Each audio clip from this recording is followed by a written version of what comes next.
Hello students, welcome to my YouTube channel. आज की इस वीडियो में हम पढ़ेंगे क्लास 7th की साइंस का chapter number 12 reproduction in plants. तो रिप्रोडक्शन होता क्या है?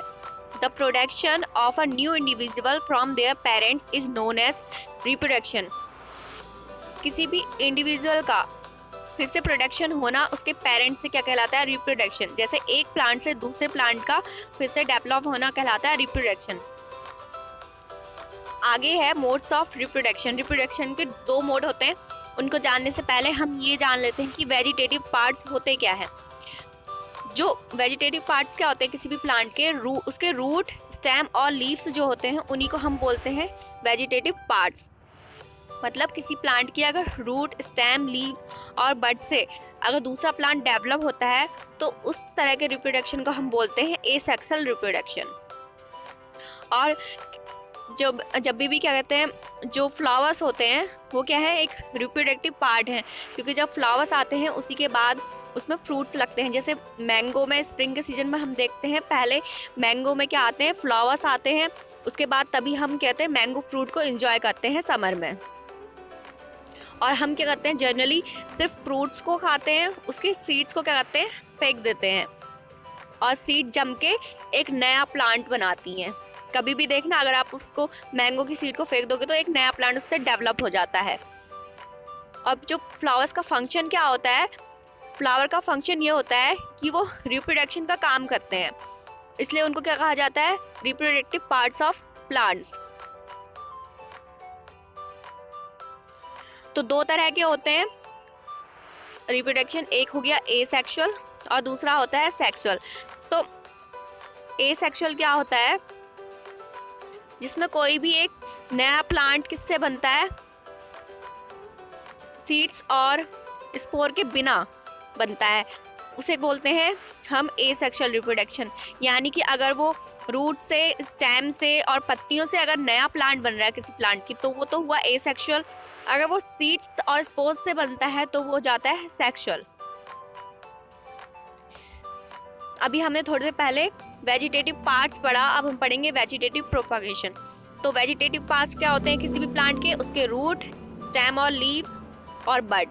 ठीक, तो इनसे अगर इन सब से किसी भी प्लांट की रूट से, स्टेम से और लीव से जब कोई एक नया प्लांट बनता है उसको क्या बोलते हैं? वेजिटेटिव प्रोपागेशन बोलते हैं।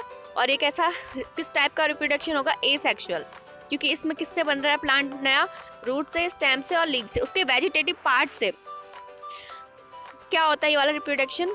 Reproduction through the vegetative parts of plant is known as vegetative propagation. किसी भी प्लांट के वेजिटेटिव पार्ट से रिप्रोडक्शन होना ही क्या कहलाता है? Vegetative propagation. अगर हम ये एक्टिविटी जो दिया, अगर हम इसमें एक बोला है, इसमें रोज का हमने प्लांट लिया, उसकी एक टहनी काटी, फिर अगर हम उसको सॉइल में डालें तो क्या हो जाता है? उससे एक नया प्लांट ग्रो हो जाता है, उसमें जड़ें आने लग जाती है कुछ ही दिनों में। क्योंकि ये वाला कौन सा रिप्रोडक्शन हुआ? एसेक्सुअल। क्योंकि इसमें किससे हो रहा है? उसकी स्टेम से, यानी कि उसकी टहनी से एक नया प्लांट जो हो रहा है डेवलप हो रहा है। नीचे अगली एक्टिविटी में एक पोटैटो लिया है। पोटैटो में क्या, कैसा पोटैटो लिया है? जिसमें आईज आ रखी हो पोटैटो की। अब पोटैटो की आईज क्या होती हैं? पोटैटो की आईज ये ऊपर डायग्राम में देखो, जो इस तरह की छोटे छोटे पोर्स आ जाते हैं उसमें, उसको बोलते हैं पोटैटो की आईज। इसको अगर हम पोटैटो को काटेंगे, काट के उसमें वाला स्पोर वाला जो ये वाला पार्ट है, उसका स्पोर जिसमें आए रहते हैं ऊपर से, ये वाला पार्ट होना चाहिए। उसके पीस को कट करके अगर हम सॉइल के अंदर डालेंगे और उसको रेगुलर वाटर देंगे कुछ दिनों तक, तो हम थोड़े दिनों बाद देखेंगे कि उसमें क्या आ जाते हैं, उससे एक नया प्लांट जो होता है डेवलप होने लग जाता है। इसी तरह से जो जिंजर होती है, जिंजर यानी कि अदरक, और टर्मरिक यानी कि हल्दी, वो भी इसी तरह से ग्रो होती हैं।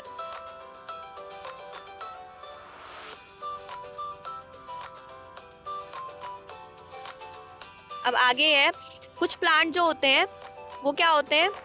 The root of some plant can also give rise to a new plant. कुछ प्लांट होते हैं जिनकी रूट से नया प्लांट बनता है, जैसे कि स्वीट पोटैटो और डहेलिया आर एग्जाम्पल्स। ठीक, और कुछ प्लांट ऐसे होते हैं, जैसे कि कैक्टी एक प्लांट है, वो क्या होता है, उसके पार्ट जो डिटैच्ड होते हैं, मतलब उसके पार्ट जैसे सूखी हुई, जैसे उसकी पत्तियां गिरती हैं, कोई प्लांट ऐसे होते हैं जिनकी पत्तियां या उससे कुछ भी गिरता है तो उससे भी एक नया प्लांट डेवलप हो जाता है। ये सब किस तरह के रिप्रोडक्शन है, एसेक्सुअल। और जो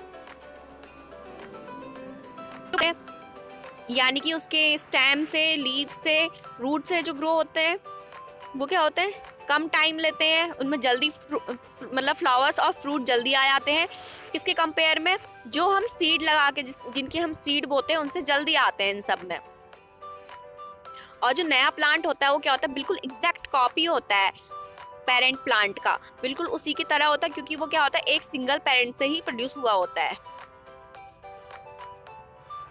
इस चैप्टर में आगे हम सेक्सुअल रिप्रोडक्शन के बारे में पढ़ेंगे। उसमें क्या होता है, दोनों कैरेक्टरिस्टिक्स होती हैं प्लांट में, दोनों ही जो होते हैं, दोनों ही गुण होते हैं पेरेंट्स के। अब बडिंग क्या है, बडिंग भी क्या है, एसेक्सुअल रिप्रोडक्शन। बडिंग में हम लेंगे ईस्ट का एग्जांपल। अब ईस्ट क्या है, सबको पता है, एक बहुत टीनी ऑर्गेनिज्म है, उसको हम सिर्फ माइक्रोस्कोप से ही देख सकते हैं। और ये कहाँ ग्रो होते हैं, ये ग्रो होते हैं कुछ, मतलब ग्रो होके बहुत सारे, अब एक से बहुत सारे बन जाते हैं। अगर इनको अच्छे से न्यूट्रिशन मिले इनको, तो ये कुछ ही घंटों में एक ईस्ट से बहुत सारे ईस्ट बन जाते हैं। हालांकि सिंगल सेल्ड होते हैं। कैसा ऑर्गेनिज्म होता है ये, उसमें सिर्फ एक ही सेल होती है। ये देखो ईस्ट का डायग्राम, ये ईस्ट की एक सेल है, ठीक। इसमें देखो एक दूसरी सेल जो होती है फॉर्म होने जा रही है। अब यहाँ पे इस पिक्चर में आगे ये सेल, दूसरी जो बड है, मतलब उसकी दूसरी बड निकल आई है। और फिर देखो अगले वाले डायग्राम में बहुत सारी बर्ड्स की एक चेन बन गई है। फिर ये बर्ड क्या होती है, इससे अलग हो जाती हैं ये वाली बर्ड से, और फिर हर एक बर्ड जो होती है अलग अलग बर्ड्स फिर से बनाना शुरू करती है। इस तरह से कुछ ही घंटों में जो होते हैं एक ईस्ट से बहुत सारे ईस्ट बन जाते हैं। और जो ये बल्ब लाइक प्रोजेक्शन है, इनको हम क्या बोलते हैं, बर्ड, मतलब जो अभी हमने देखा ऊपर, ये इस तरह से बल्ब लाइक प्रोजेक्शन, इन्हीं को हम क्या बोलते हैं, बर्ड बोलते हैं। बर्ड क्या होती है, ग्रो होती है, फिर अपने पेरेंट सेल से अलग हो जाती है, जैसे कि हमने पढ़ा, और उससे बहुत सारी नए ईस्ट की सेल्स बन जाती हैं। अब अगला है आगे fragmentation. You might have seen slimy green patches in ponds or in other stagnant water bodies। आप लोगों ने देखा होगा किसी भी पॉन्ड वगैरह में ग्रीन कलर के ऊपर से वाइट पैचेस, जैसे वो पॉन्ड्स में पैचेस आ जाते हैं ना ग्रीन ग्रीन कलर के, उसको हम क्या बोलते हैं, एल्गी बोलते हैं, ठीक। ये कैसे होते हैं, ये भी क्या होते हैं, बहुत सारे बन के एक से डिवाइड होके बहुत सारे बन जाते हैं, अगर इनको अच्छी मात्रा में न्यूट्रिएंट्स मिले तो। पानी और न्यूट्रिएंट्स चाहिए होता है इनको, ये भी काफ़ी डिवाइड हो जाते हैं, और बहुत सारे ये भी उसी की तरह क्या होते हैं, मल्टीप्लाई ग्रो होते हैं, बहुत तेज़ी से एक से बहुत सारे बन जाते हैं।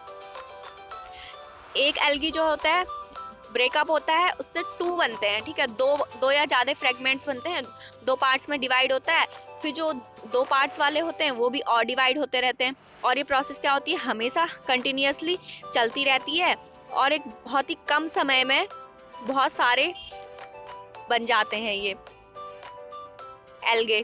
देखो पहले ही खाली एक एल्गे है, यही वाला एल्गे डिवाइड हो जाता है 2 पार्ट्स में, फिर ये वाला अच्छे से डेवलप होता है, ये भी अच्छे से डेवलप होते हैं, जब ये अच्छे से डेवलप होंगे फिर ये 2 पार्ट में और डिवाइड हो जाते हैं। तो ये प्रोसेस चलती रहती है, और ये बहुत कम समय में क्या होते हैं, पूरे पॉन्ड में जल्दी से फैल जाते हैं। अब अगला है स्पोर फॉर्मेशन। चैप्टर 1 में आप लोगों ने पढ़ा था कि फंगी ब्रेड में लग जाती है, जैसे फंगी क्या होती है, फफूंद को बोलते हैं, ब्रेड में लग जाती है, रोटी में भी लग जाती। तो ये कैसे होते हैं, ये भी बहुत जल्दी, मतलब बहुत जल्दी बढ़ते रहती है। देखो ये रिप्रोडक्शन थ्रू स्पोर फॉर्मेशन इन फर्न, ये फर्म में स्पोर फॉर्मेशन हो रहा है, और इससे बहुत सारे जो, और उससे बहुत सारे रिप्रोड्यूस हो जा रहे हैं। The spores are asexual reproductive bodies. ये भी कौन सा रिप्रोडक्शन है, एसेक्सुअल। अभी तक हमने जितना भी पढ़ा ये सब क्या है, एसेक्सुअल रिप्रोडक्शन है। Each spore is covered by a hard protective coat to withstand unfavourable condition such as high temperature and low humidity. जो हर एक स्पोर होता है वो किससे कवर्ड होता है, एक प्रोटेक्टिव कोट से, ताकि वो जो अनफेवरेबल, जैसे कभी हाई टेम्परेचर हो जाता है, कभी लो ह्यूमिडिटी होती है, उससे बचने के लिए उसमें क्या होता है, एक प्रोटेक्टिव कोट होता है। So so they can survive for a long time, इसलिए वो कहते हैं बहुत लंबे समय तक सर्वाइव कर जाते हैं फेवरेबल कंडीशंस पे। और जो स्पोर होता है वो जर्मिनेट होता है, डेवलप होता है इनटू अ न्यू इंडिविजुअल, फिर उससे एक नया बन जाता है प्लांट सच एज मूस, जैसे कि मूस और फर्न्स जो है, also reproduce by means of spores. जो प्लांट स्पोर्स से होते हैं वो कौन से, एक मूस हो गया, एक फर्न्स हो गया। फर्न्स का हमने अभी अभी ऊपर देखा था डायग्राम।